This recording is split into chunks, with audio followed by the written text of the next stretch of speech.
Welcome back, ladies and gentlemen. I'm sorry we had to take you away from Word, but we know how much fun that is because we sit here behind the scenes also doing it with you. But we've got more timeless action here in the Creator Clash 2. We started with 16 amazing creators. We threw 5 rounds of magic in their way, and now there are only 4 left. But there can only be one, Anu. But let's talk about this top 4. Which 4 players do we have, and what decks are they on, my friend? Yeah, arguably one of the best players in all time. We have Seth Manfield, seed number 1, playing Sultai Show and Tell. Matching Okay. that, we also have Arnie Hushenbeth on Sultai Show and Tell as well. Arnie did get second place in the last Creator Clash, and he's here this time to do better. Our other 2 players, pretty fantastic. We have Misplaced Ginger, who, you know what? Admittedly, Ginger said, hey, I've never played Timeless before, but I can learn the format fast. And Sure fast he is. learned it. He's made it into the top 4 playing Golgari Yawgmoth, a deck that he's pretty familiar with from playing just a ridiculous amount of Modern. Let's be frank here. But speaking of that, ridiculous amounts of Modern, the title of most played probably just goes to Aspiring Spike, who is here with a very cool Timeless Brew involving the card Enhanced Surveillance in a Jeskai Surveil deck. So, Will, this is our metagame. This is what the setting looks like. I am so excited for the top 4. I want to see fireworks. Yeah, I can't wait. And our main feature match is going to be Seth Manfield versus Aspiring Spike. The way the bracket kind of shook out is there is a chance we could get a show and tell mirror in the final, which means Arnie would be one step away from doing the only thing he could do better than his last was coming second. He can go first, but standing in his way is going to be Misplaced Ginger. So we'll keep you updated on how that matchup goes as we get these 2 powerhouses in Magic against each other. Spike's deck out of the blue phenomenon looks amazing. It's been tearing apart all the decks he's been playing up to this point. But my question is, how many decks has he played that have got show and tell in them? While Anu talks a little bit, I'm going to go find that out. So, fun story. I believe Spike has already played against Seth Manfield in round number 3. Spike Correct. also ended with a 4-1 record. Can you guess how the outcome of round 3 went? This is like that Dora the Explorer segment where, no, I think this is a rematch from earlier in Swiss. Spike ended up losing to our Pro Tour champion earlier in the day. He's here for a grudge match, and it looks like we have a copy of Duress already on the stack here. And honestly, the show and tell deck has been looking absolutely monstrous every time that we've been watching it. I am a little bit curious to know how the mirror goes. I have to imagine there's a little bit of dance and song involved in making sure that you don't accidentally put some crazy card into play from your opponent's side off of your show and tell. But in this matchup, I think the gameplay is going to be a little bit different, right? Spike is playing Is It Jeskai. The Jeskai is mostly for removal spells, I think. So we will say this is just some sort of blue-based control deck. You can see a copy of Counterspell in the hand there, a couple copies of Treasure Cruise as well. And Spike's goal eventually is to stall the game, slow the game down enough where, you know, he's able to use power of cards like Underworld Breach to get a Thassa's Oracle win as fast as possible. Now, the thing is, one does not simply build a combo deck to, you know, execute the combo. They build the combo decks with the goal of executing the combo successfully, right? We want Mhm. to make sure that we have plans against cards like Counterspell. We want to make sure we have plans against cards like Leyline Binding. And that is why this version of Show and Tell has actually moved into Sultai. In other formats, you might see blue and red, you know, powered by Force of Will, powered by Daze, you know, leveraging cards like Sneak Attack. Here, we're in Sultai. Sultai gives you access to cards like Veil of Summer, gives you critical access to discard spells like Duress, Thoughtseize. There's also the arena exclusive card. It's called Assemble the Team, and this is a sweet one. We'll see if we can get it on the screen here, but it's black and a green for a sorcery that allows you to look through the top third of your deck and put any card into your hand. We'll call it Demonic Tutor Light for now. We're going to see the game go down a little bit more here. Another copy of Thoughtseize, and I really, really do want to see a counter spell here from Spike's side. The problem, no, this is turn 3, so there's no way that we could, you know, accidentally get Thoughtseized and then, And then um, follow up. No, you're yeah, yeah, right. yeah, But exactly. we're in that. This is about as old as time, right? What's better, counter magic or hand disruption? On one side of the board, we've got a lot of hand disruption in the show and tell deck. on the other side, we've got a lot of counter magics for Spike, and he knows that and is valuing that and is turning through his deck to try and get mass quantities of it. Decides to let that Thoughtseize resolve, showing that he's got a second counter spell in hand, showing that he's got Consider plus multiple treasure cruises. So basically doing my work for me, filling up the graveyard. Thank you very much, Seth. Draws this Dragon Rage channel that we know can fill the graveyard up, but doesn't hit another land drop.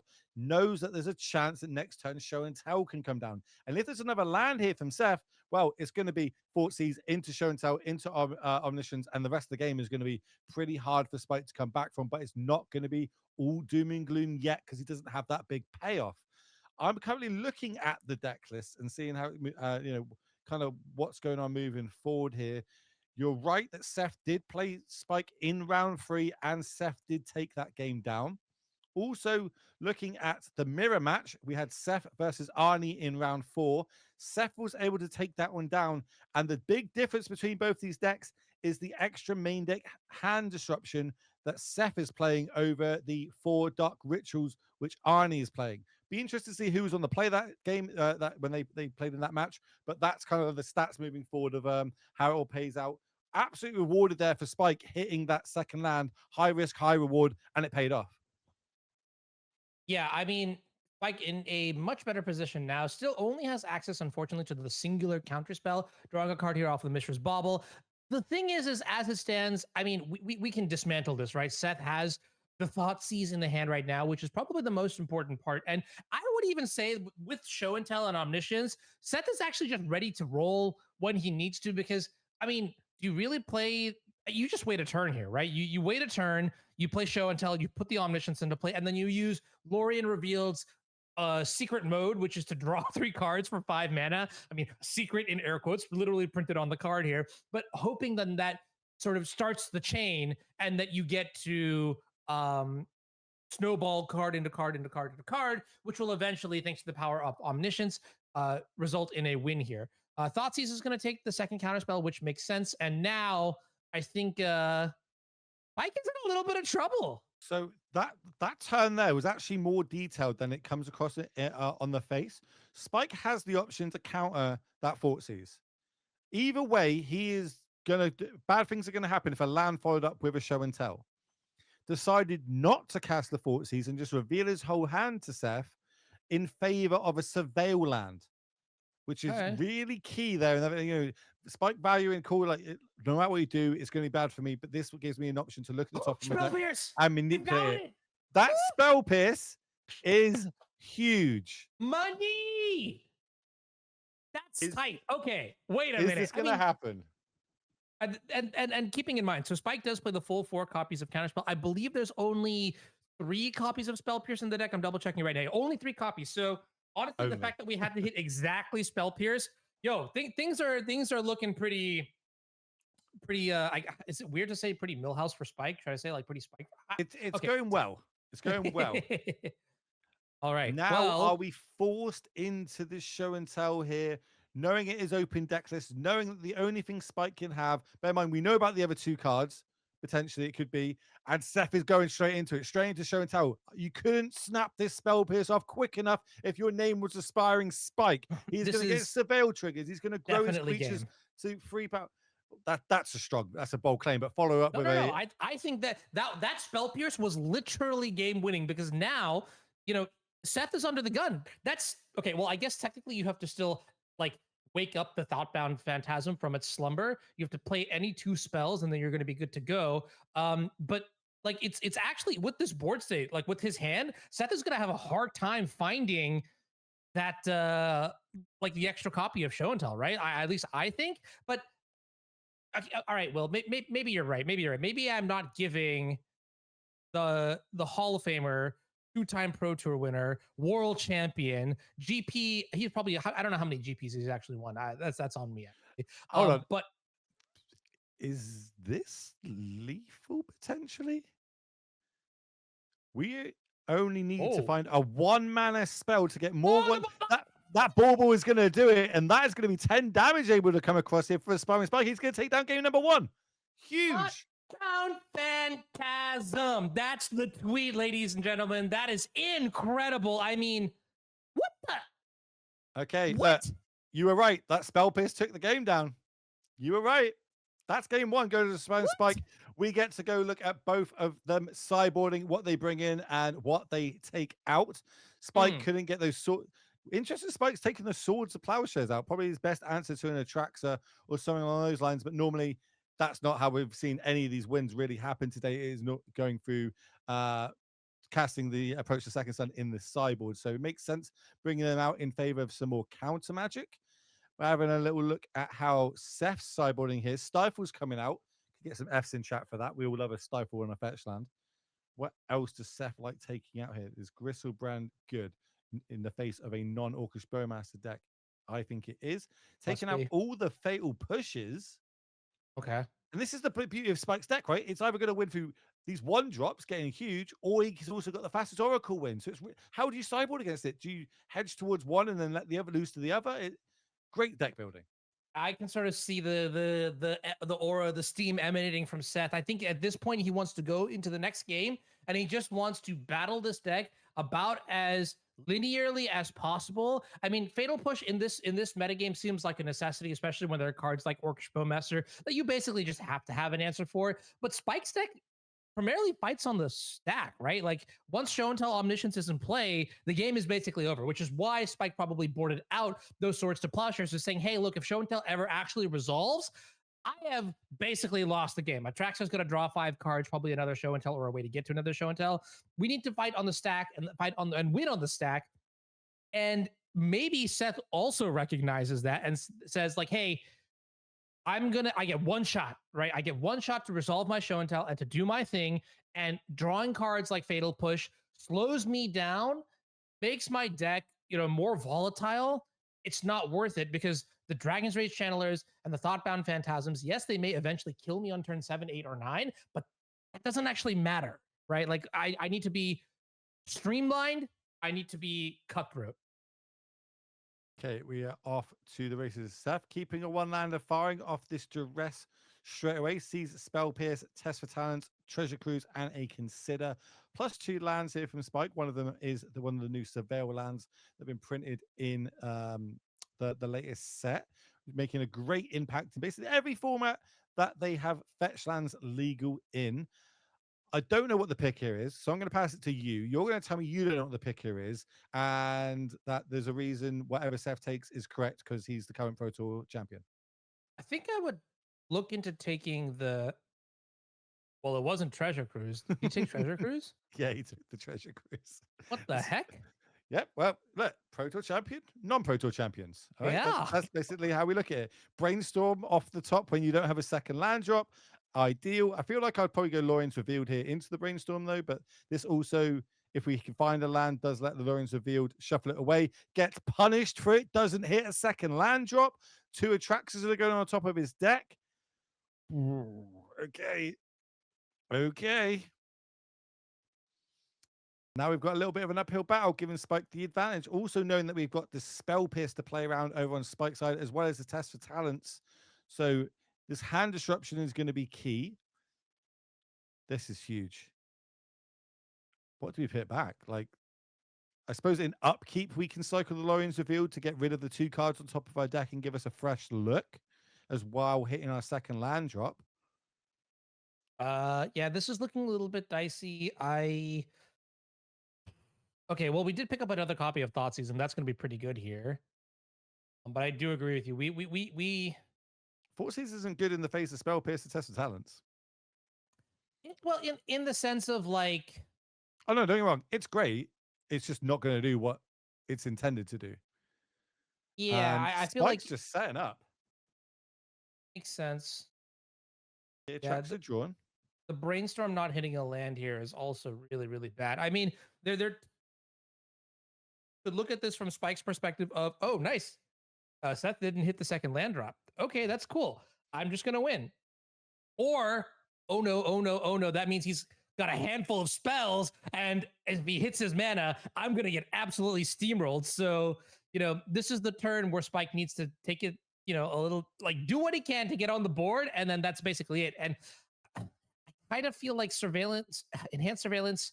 I'm torn. I feel like this could it's either really good or really bad, and there's no in between. You know what I mean? It's like because the polluted delta represents what Surveil 3, so you maybe use that to find another like your first threat, like a Thoughtbound Phantasm, or the other card that is Dragon's Rage Channeler, and then you get the other one. Okay, this could scale, you know, So pretty violently over the next few turns, but Test for Talents could better summon in response, but know that it would eat a Spell Pierce that's in Spike's hand. So decides to basically lose all Fortseas left in the deck. There's none in hand, but you also Spike gets to have a little look at Seth's hand here. Takes out all the Fortseas. There's one less card for Spike to worry about, and that is actually a huge boon to him, which means all the counter magic is going to stay in his hand. Now, only thing left for Seth to actually get them out with is 2 Duresses, and then relying really heavily on these Avail of Summers. But does need a lot of land and a lot of his hand to come together for that, because while that Spell Pierce is floating around, this show and tell ain't resolving anytime soon. yeah, that was a really good decision. I love the way that Seth is sort of like navigating the known elements here of the test of talents and the spell piercing. Hey, look, I'm gonna go ahead and play this Thoughtseize. Spike is kind of forced into countering with the test of talents. And now, you could have played the Veil of Summer there to protect your Thoughtseize and then also get rid of the spell pierce potentially. But oh wow. Okay. Today is his day. I can see it already. Everett's just going to take the whole thing down at this rate, right? Drawing another test of talents, but now we have what is it called? Land, Show and Tell, Veil of Summer for the Spell Pierce, and if I'm Seth Manfield, I'm thinking things are 100% a go here. It's not going to work out the way he wants to. If anybody can get back out of this, one of the few people on the planet that can do that, it is going to be Seth Manfield. He doesn't go for it. What? Wow. The discipline there. Discipline. Huh. Okay. Okay. Oh, you know what? Okay. I guess maybe Seth actually is afraid because of the amount of cards Spike is going to be seeing off of the enhanced surveillance. Yo, low key, did this turn 2 tap out for surveillance just completely change the texture of the game in a way I didn't think? Well, I mean, like, yeah, it did, but that's actually kind of incredible when you're playing at this kind of level, like the level of a pro tier champion, right? The level that Seth is on, that's enough to get you to change the directory. So okay, another bit of interaction. We haven't seen this yet, or at least we haven't mentioned it. So Spike is fully aware that on top of his deck is a Dragon Rage Chandler. And realistically, you don't want to Surveil because you want that card on top. But the way that Surveil works for him right now, he gets to Surveil basically free every time. He can look under the card that's on top of his deck and kind of set up his future turns as well as his actual next turn. So, like, that's huge there from Spike. Again, here comes some more Surveil triggers. What these top 3 cards do I want to draw for my turn? Decides doesn't want any of them. They go to the graveyard. Wait. No. I only saw 2 cards go to the graveyard. Oh, so okay. It's free because of Consider. That's what I confused. 2 cards go to the graveyard. Doesn't want them. Now a Dragon Rage Chandler. Now it's going to be every 3 cards. Or 4 cards. Survey, 2 triggers. So so Consider's still free. Oh no, Consider's 4 now. Quick math. Should be. So 1 survey trigger, 2 survey trigger equals 2 plus 2 is 4. Yep, we're getting there. No. It's so the Dragon's Rage channel, isn't it 6? Because of the Dragon's Rage channel? All I'm getting is we're idiots. We'll just find out in a minute. It's fine. Look, I regret bringing it up because now we look stupid. We'll find out together. This is where I'd be like, Judge, how does this work, please? All right, wait. I'm going to quickly check the price of enhanced surveillance at nrtgaming.com or nerdragegaming.com/store because I want to know, have you ever heard of the aspiring spike effect? No, because I just made it up. This card is probably worth $100 by now. It's so sweet, by the way. This one, like, it doesn't seem like a card that would do too much, but now it just, with the printing of these lands from Murders of Karlov Manor, this card is like popping off. I'm willing to probably go. Well, no, I'm willing to go on record and say no one had this deck on their radar or probably even seen this before unless you managed to bump into Spike in a queue playing it. But speaking to Spike, he didn't like playing this in the queues because he was, again, he hasn't played it for a while, so he was on the lower rank. So he was like, just theory crafting how the deck should run. Played it in a few games and was like, yeah, that's cool, I like it, and it's going really well from here, and he is one game away from finding himself in the final here of Create a Clash 2. Here comes Assemble the Team. We get to look at the top third of our deck, rounded up. Put one of them into our hand. We do not reveal that card to our opponent. Okay, so I'm thinking here too. What is the best card that Seth could possibly Dress. think dress? Okay. I like Dress. Try and take out the Spell Pierce, then find out there's a test of talents and be sad. Yeah, dress I think is good. I was also gonna say like literal land is also not bad either, but Dig's dress not bad makes either. Dig's got upside. If it gets countered, okay, that's one less counter spell. If it doesn't, cool. I get 2 cards of my pick from the top 8. Here comes, right, now we can look out. So it's going to be 3 survey triggers from the Dragon Range Channeler, 1 from the Channeler. Let me just make sure. Is that 1, 2? yeah. So enhanced surveillance. Okay, all right, all right. It's weird. It doesn't put a trigger on the stack. The way it works is it literally says take that number and then add 2 to it. So this is not a surveil 1. This is a surveil 3 in total, right? Maybe everybody who is watching can tell me the ruling, but then you have consider, which it doesn't. It's 1 plus 2, like in quotes. So it's like surveil 3 in total, not surveil 2 then surveil 1, which actually just makes it even more powerful. As crazy as that sounds, and I love that massive rant into the I like this. Yeah, yeah. So double like spell pierce. Again, we're just stacking our hand full of cards that is going to make Seth's life a misery to try and resolve this show and tell. The way Seth wins this game is show and tell into omniscience and goes off. Spike knows this. Spike is holding up literally 3 different counter spells to interact with this combo. He wants to have that test of tails resolve on the show and tell, so he doesn't have to worry about it anymore. But there is a Veil of Summer as well on the other side of the battlefield. This dig through time is No. going I really think to... Seth should be taking the. Okay, I'm not saying Seth is wrong because the audacity, right? I would never do that. I feel like if you take the duress there was a duress in the back, right? Yeah, there's a duress. Yeah. No, So this is a delve. He's delving here. oh, okay. All right. Makes more sense, See, right? this is why I prefaced with Seth's not wrong, so I was actually right the whole time. Spell Pierce is going to eat into this. Does Seth want to fire off this Veil of Summer? No. Spike's going to put 2 more into the graveyard, leaving Treasure Cruise on top.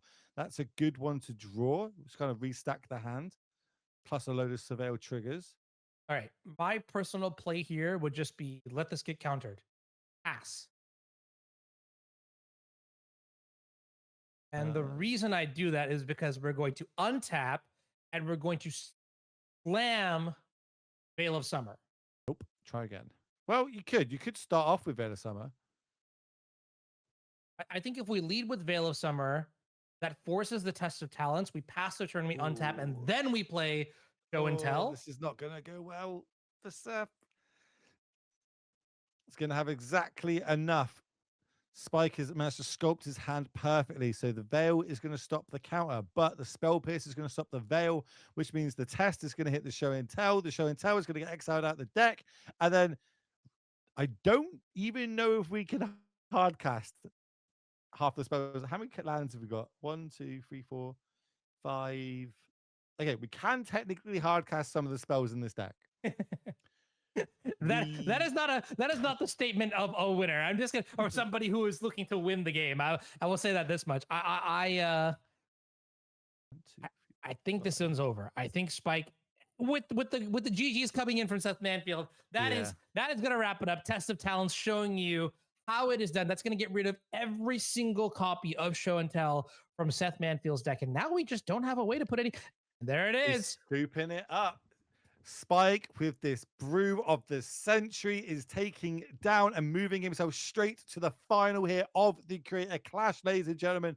This is a masterclass that we are seeing here from all the players bringing up. But in this top 4 specifically, the deck to beat this tournament was going to be Show and Tell, and we just saw it taken down perfectly there by Aspiring Spike on a non-meta deck that nobody knew about coming into this competition, but it is absolutely shined, and not just against this Show and Tell. It's not like it came in here to beat Show and Tell. It's beat everything so far up to here, getting him into the 4th place slot and now into the final.